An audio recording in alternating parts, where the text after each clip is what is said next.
Continuamos en Salud Hoy, escuchando a la doctora Fanny Berger.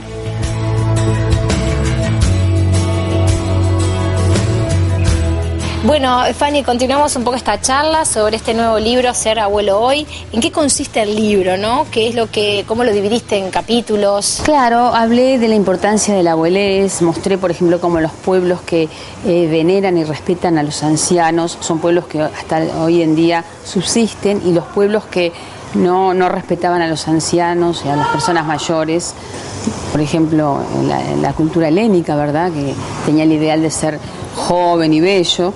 Y bueno, luego hablo de las funciones y luego hablo de las diferentes situaciones que los abuelos de hoy en día, de la posmodernidad, se enfrentan.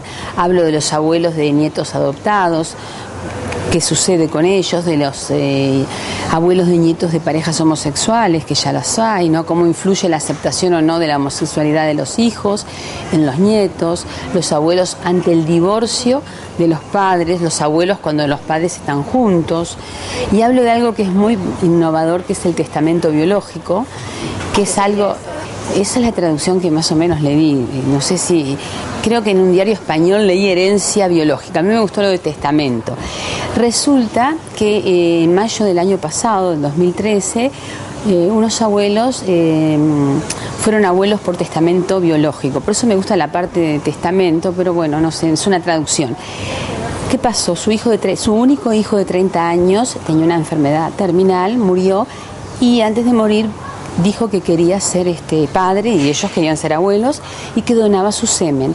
Hay una ONG en Israel que se llama New Family, Nueva Familia, que justamente es dirigida, y se formó y es dirigida por Edith Rosenblum, que es una abogada que lucha por los derechos, por ejemplo, del casamiento entre homosexuales, bueno, por muchas cosas muy importantes y muy actuales. Y bueno, fueron a New Family y donaron el semen de su hijo, y ella hizo el gancho con una mujer soltera que quería ser mamá pero no quería vivir en pareja. Bueno, entonces se encontraron, y lo lindo que hubo química. Nació en mayo del año pasado este bebé, y este bebé tiene madre, tiene un padre que si bien no lo conoce, pero sabe, soy hija de Juan Pérez. Claro. Hay fotos de Juan Pérez, y tiene abuelos, que no es lo mismo que ir a un banco de semen y no saber. Bueno, yo no digo que eso tiene que pasar. Yo digo que ante situaciones determinadas, como la muerte del joven, como una mujer joven que quiere ser mamá pero no quiere casarse, vivir en pareja, pienso que el testamento biológico es algo muy interesante, y ya hay abuelos justamente que accedieron a la abuelez gracias a esos medios, y me pareció muy pertinente porque pienso que ese bebé va a conocer su historia. No va a haber una foto de bodas entre papá y mamá, que es el sueño, ¿no? Bueno, tocaste un tema que es muy actual, ¿no? Esa familia que ya no es la familia tradicional, mamá, papá, hijo, hija, sino que puede ser, como decías, dos mujeres, dos hombres, o pareja totalmente separada desde el nacimiento, o monoparental, que también es muy común hoy en día, esas madres que deciden ser madres sin tener pareja. Padres también que deciden ser padres sin pareja. No se concebía en otros momentos.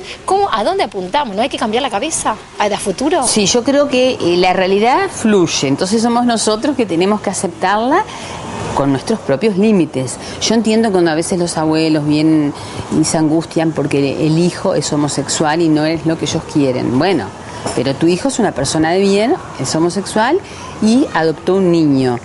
Entonces tenés que aceptar con respeto, por ejemplo, la homosexualidad de tu hijo, no que te guste, para que tu nieto pueda tener un abuelo y vea adultos que se respeten.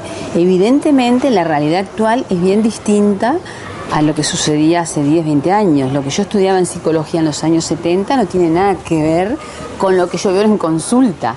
Entonces, uno tiene que observar, mirar y ver, bueno, esto es, ¿qué hago frente a esto?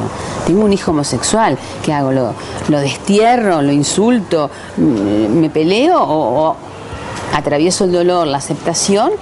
Y bueno, lo veo feliz y puedo contactar y tener relaciones felices con mis nietos. ¿Y qué pasa, como te decía, con estas familias monoparentales, donde por decisión, ¿no?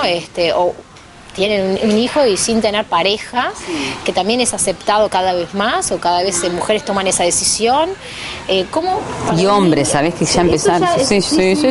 En Uruguay hay casos de hombres que no homosexuales, que alquilaron un vientre con su semen, no en el Uruguay, que está prohibido, y que tienen hijos chiquitos por decisión propia. ¿Cómo es educar en ese tipo de familias, siendo uno solo, no dos, que uno está acostumbrado, bueno, que te lo diga tu papá o de preguntarle a tu mamá? Acá no. Que te ayuden. O que, claro. ¿Y cómo el niño lo vive teniendo solo una figura? Vamos a ver primero, antes del niño, cómo lo viven el papá o la mamá. Porque ¿qué sucede? Vemos sumatoria de roles. Nosotros venimos de una sociedad donde había una familia nuclear, donde la mamá estaba en la casa, era más la encargada de todas las tareas hogareñas y de la educación de los chicos. Y el papá era más el sostén económico. Divorcios, bueno, todo lo que sabemos.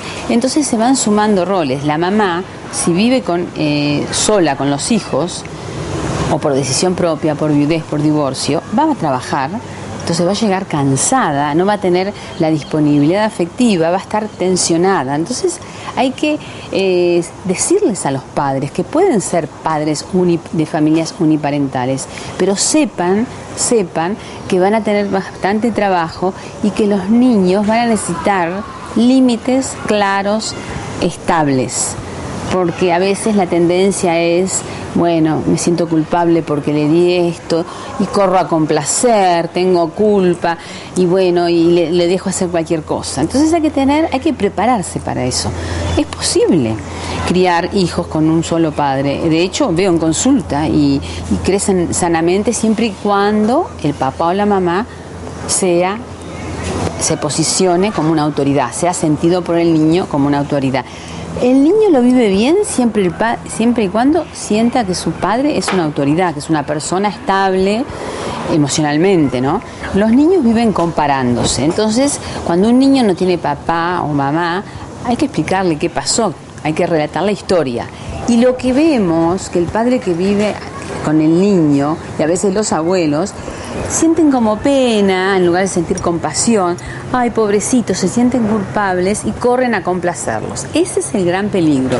Los chicos criados con papá, mamá o criados con un solo padre necesitan lo mismo. Límites claros. El único peligro somos los adultos, que nos da pena, nos da culpa y corremos a ponerlos como si fueran reyes. Y ahí empieza el problema.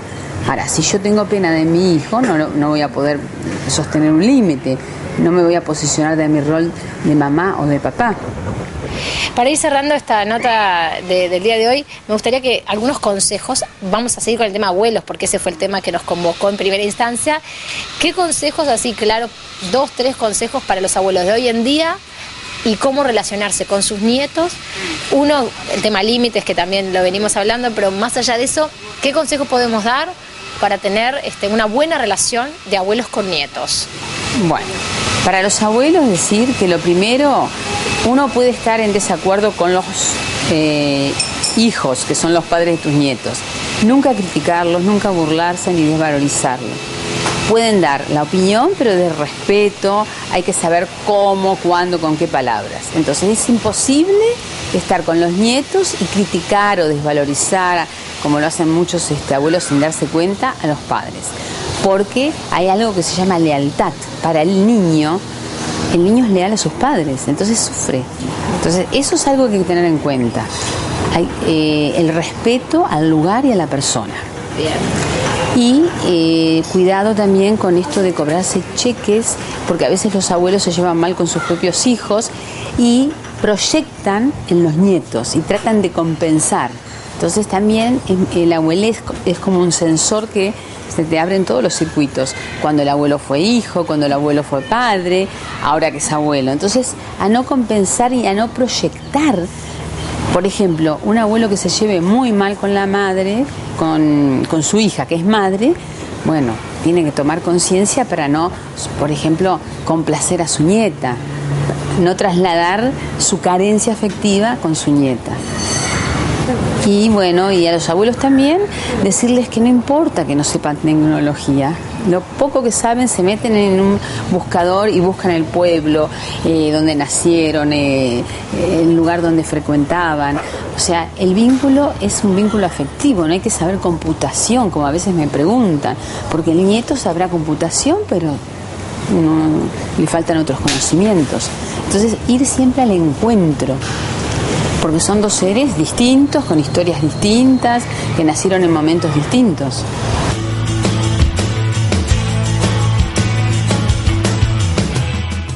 Sin dudas ha cambiado mucho el rol de los abuelos en esta época, como el rol de la familia. Y ese vínculo tan importante entre abuelos y nietos que se crea a partir de ese abuelo que también ayuda a criarlos. Hacemos una pausa y ya regresamos con más Salud Hoy.